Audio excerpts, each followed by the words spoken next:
Hello guys, welcome back. Hope you all are doing absolutely fine. So today we'll be continuing with our microbiology exam revision series, parasitology, with our next topic, that is Giardia lambia. Introduction. Giardia was discovered by Leeuwenhoek in 1681 in his own stool but was not described until 1859 by Lambie. Geographical distribution. It is a cosmopolitan parasite. The highest prevalence of Giardia lambia occurs in the tropics and subtropics where sanitization is poor.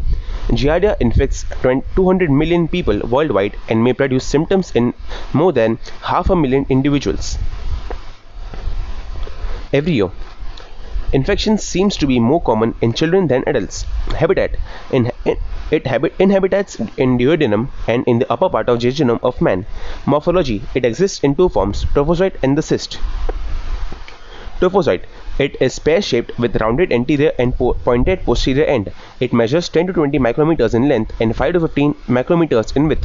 The dorsal surface is convex, while on the ventral surface it has a shallow posteriorly notched concavity that embraces anterior half of the organism. It acts on the organelle of attachment.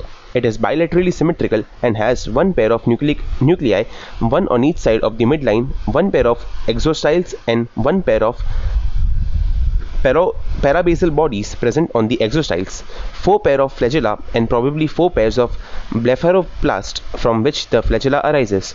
The nuclei are rounded and possess a central karyosome. The nuclear membrane is delicate and is not lined by chromatin material. Cyst. Mature cyst is oval in shape. It measures 11 to 14 micrometers into 10 to 7 micrometers in size. It has 2 pairs of nuclei which may remain clustered at one end or lie in pairs at opposite pole.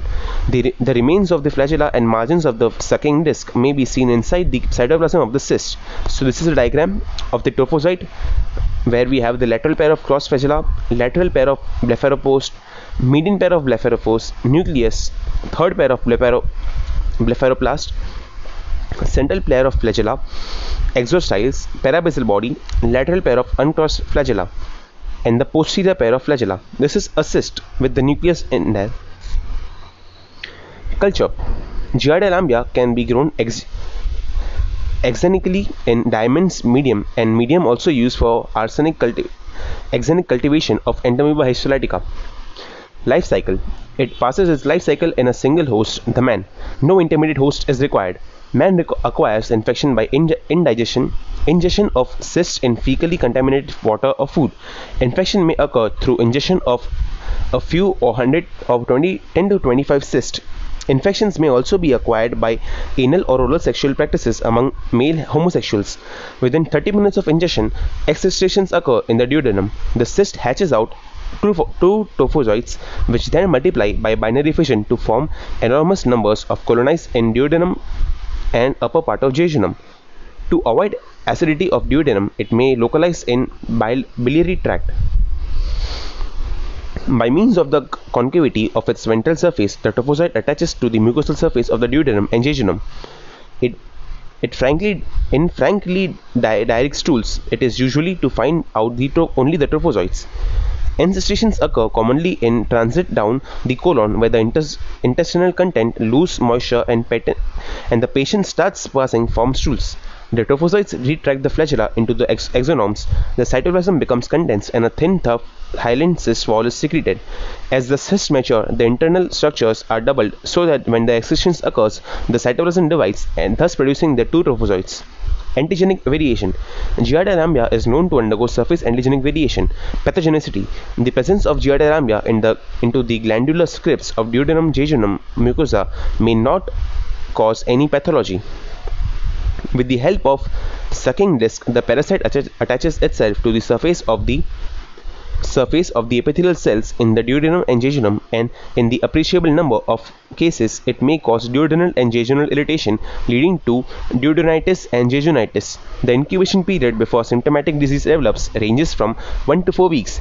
Patients may complain of dull epigastric pain, flatulence and chronic diarrhea of steatocera type. The stool is voluminous, foul smelling and contains large amount of mucus and fat but no blood. This is due to malabsorption since the parasites are coated on the mucosa, thus absorption suffers. Patient loses weight. When parasite localizes in the biliary tract, it may lead to chronic cholecystitis and jaundice. Giardiasis is one of the more common causes of traveler's diarrhea. Laboratory diagnosis. Microscopy. Giardiasis can be diagnosed by identification of the cyst of Giardia lamblia in the formed stools and the trophozoites of the parasite in diarrheal stools by normal saline and iodine preparation and iron hemoctocylene stain as in case of Entamoeba histolytica. This parasite also tends to be passed in the stool on a cyclic basis. Trophozoites of Giardia lamblia may be detected in the bile aspirated from duodenum by intubation and by duodenal capsule technique. It may be represented by nothing more than a side flutter of flagella.